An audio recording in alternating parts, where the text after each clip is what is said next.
आंध्र प्रदेश और तेलंगाना में फैला तेलुगु फिल्म उद्योग उतना ही विशाल है जितना कि इसके लोगों का सिनेमा के प्रति जुनून। यहाँ भारत की सबसे अधिक फिल्में बनाती है। साल 2023 में 1796 में से 317 फिल्में यहीं बनी। ये भारत के 12,226 करोड़ रुपए के बॉक्स ऑफिस राजस्व का 5वां हिस्सा है और इन राज्यों में देश की 9,742 स्क्रीन में से 1709 स्क्रीन हैं। लेकिन इस शानदार सफलता की कहानी के पीछे एक परेशान कर देने वाली सच्चाई भी छिपी है, जिसकी लहरें केरल फिल्म उद्योग पर हेमा समिति के खुलासे के बाद से सामने आने लगी है।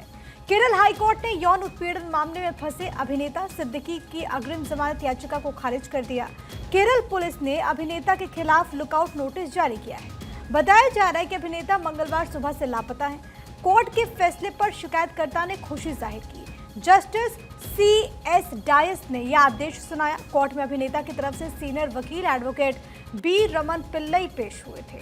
सिद्दीकी की याचिका खारिज होने पर शिकायतकर्ता ने खुशी जाहिर की। उनका कहना है कि मैं आज कोर्ट के फैसले से खुश हूं। मैं आगे आने वाली चीजों का इंतजार कर रहा हूं। अहम बात यह कि मैं SIT की जांच से असंतुष्ट हूं। जांच में कुछ गोपनीयता रखनी होगी।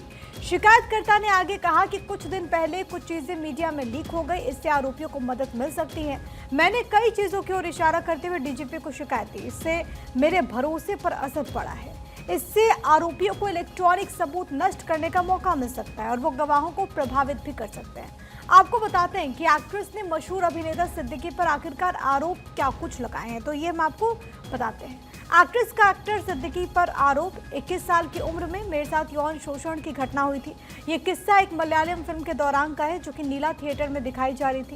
एक्टर सिद्दीकी ने मुझे फिल्म के बारे में बात करने के लिए मैस्कॉट होटल में बुलाया। प्रोफेशनल मीटिंग के लिए उस होटल में गई। अंदाजा नहीं था कि यहाँ पर मेरे साथ ये सब होगा। जब मैं बड़ी हुई तो मुझे एहसास हुआ कि ऐसी कोई फिल्म बनी ही नहीं। होटल में यौन शोषण किया गया। एक्टर सिद्दीकी ने मेरी इजाजत के बिना मुझे छुआ। विरोध करने पर उसने मुझे मारा। वो एक अपराधी है। आपको बता दें कि मलयालम फिल्म उद्योग हाल ही में यौन शोषण के कई आरोपों को उजागर करने वाले मी टू आंदोलन से हिल गया। आरोपों के मद्देनजर सिद्दीकी ने association of Malayalam movie artist के महासचिव के पद से इस्तीफा दे दिया था।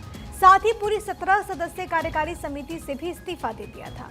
मलयालम फिल्म इंडस्ट्री के एक्ट्रेस और न्यू कमर से लेकर hairdresser, junior artist, Malayalam industry से स्पॉट बॉय भी हैरेसमेंट का शिकार हो चुके हैं। पिछले महीने अगस्त में हेमा कमेटी की रिपोर्ट सामने आई थी, जिसके बाद पूरी मलयालम फिल्म इंडस्ट्री में हंगामा हो गया। केरल की फिल्मी दुनिया से जुड़े कलाकारों के यौन शोषण, उत्पीड़न, छेड़खानी, कास्टिंग काउच के मामले निकल कर के सामने आए। एक्ट्रेसेस अपनी आपबीती बयां कर रही है और मलयालम सिनेमा के कई बड़े नामों पर भी आरोप लग चुके हैं। तो मलयालम इंडस्ट्री का काला सच, nepotism, casting couch, movie mafia, award fixing, drugs parties, ये वो नाम है जो कि पिछले कुछ सालों में आपने न्यूज़पेपर्स में, टीवी चैनल्स की हेडलाइंस में देखी और सुनी होंगी, जो फिल्म इंडस्ट्री में चल रहे नेक्सस को बेपर्दा करते हैं। सोचिए, ये सब झेलना पड़ता है आज के दौर में मलयालम फिल्म इंडस्ट्री को, और यही डार्क ट्रुथ है इस इंडस्ट्री का। कास्टिंग काउच को समझे तो जो फिल्म इंडस्ट्री में काम और ब्रेक देने के लिए सेक्सुअल फेवर्स मांगा जाता है। एक तरह कहे तो फिल्म इंडस्ट्री में काम मांगने के लिए आपको कॉम्प्रोमाइज करना होता है। ऐसे लोगों को खुश करना होगा जिनका इस फिल्म इंडस्ट्री में नाम है, रुतबा है। कुछ साल पहले बॉलीवुड की कई हीरोइंस ने मी टू मूवमेंट भी चलाया, जिसमें कई नामचीन डायरेक्टर से लेकर एक्टर के नाम सामने आए। और अब एम्मा के 3 मेंबर्स के खिलाफ सेक्सुअल हैरेसमेंट की शिकायत के बाद मामला गर्म हो गया। केरल सरकार ने सोमवार को न्यायमूर्ति हेमा समिति की रिपोर्ट जारी की। 9 अगस्त को सार्वजनिक की गई रिपोर्ट में मलयालम फिल्म इंडस्ट्री में महिलाओं के उत्पीड़न और शोषण के मामलों का खुलासा हुआ। अब तक करीब 2 दर्जन मामले सामने आ चुके हैं, जिसमें छोटी बड़ी एक्ट्रेस ने हैरेसमेंट के आरोप लगाए। रिपोर्ट में यौन शोषण से लेकर कास्टिंग काउच, सेक्सुअल हैरेसमेंट पर बात हुई। इंडस्ट्री के बिग शॉट्स का एक बड़ा ग्रुप शामिल है, जिसे प्रोड्यूसर्स हैं, डायरेक्टर्स हैं, एक्टर्स हैं, ये सभी इसका हिस्सा है। मलयालम फिल्म इंडस्ट्री में कास्टिंग काउच सिंड्रोम की भी पुष्टि हुई है। अब इस रिपोर्ट में क्या कुछ था वो भी आपको बहुत जल्दी के साथ बता देते हैं। इस कमेटी ने सैकड़ों की संख्या में महिला कलाकारों, टेक्नीशियन से बातचीत की। स्टेटमेंट्स को रिकॉर्ड किया गया। कमेटी ने विस्तृत रिपोर्ट केरल के मुख्यमंत्री पिनराई विजयन को सौंपी। 295 पन्नों की रिपोर्ट को केरल सरकार ने सार्वजनिक किया। रिपोर्ट में यौन शोषण से लेकर कास्टिंग काउच, हैरेसमेंट पर बात हुई। मलयालम फिल्म इंडस्ट्री में महिलाओं की हालत पर फोकस हुआ। हेमा समिति की रिपोर्ट के मुताबिक फिल्म इंडस्ट्री में एक्ट्रेस से ज्यादा एक्टर की मर्जी चलती है।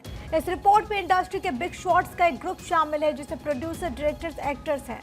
मलयालम इंडस्ट्री में कास्टिंग काउच सिंड्रोम की भी पुष्टि की गई। इसमें कहा गया कि निर्देशक और निर्माता अक्सर महिलाओं के शोषण के लिए उन पर दबाव डालते हैं। जो महिलाएं इन निर्माता निर्देशकों की शर्तों से सहमत हो जाती हैं उन्हें कोड नेम दिया जाता है। मलयालम फिल्म इंडस्ट्री के जिन बड़े नामों पर कास्टिंग काउच और सेक्सुअल हैरेसमेंट के आरोप लगे उसमें एम्मा के जनरल सेक्रेटरी और veteran Malayalam actor Siddiqui, joint secretary Baburaj, एक और मेंबर डायरेक्टर रंजीत पर सेक्सुअल अब्यूज के आरोप लगे, जबकि सिद्दीकी पर एक मलयालम एक्ट्रेस ने दुष्कर्म का आरोप लगाया। इसके अलावा एम मुकेश, जयसूर्या, मणियम पिल्ला राजू, इदा वेला बाबू पर भी आरोप लगे हैं। वहीं सालार फेम एक्टर पृथ्वीराज सुकुमारन ने जस्टिस हेमा कमेटी की रिपोर्ट पर कहा कि उम्मीद है कि जिनके खिलाफ अपराध साबित होंगे उन पर एक्शन होगा।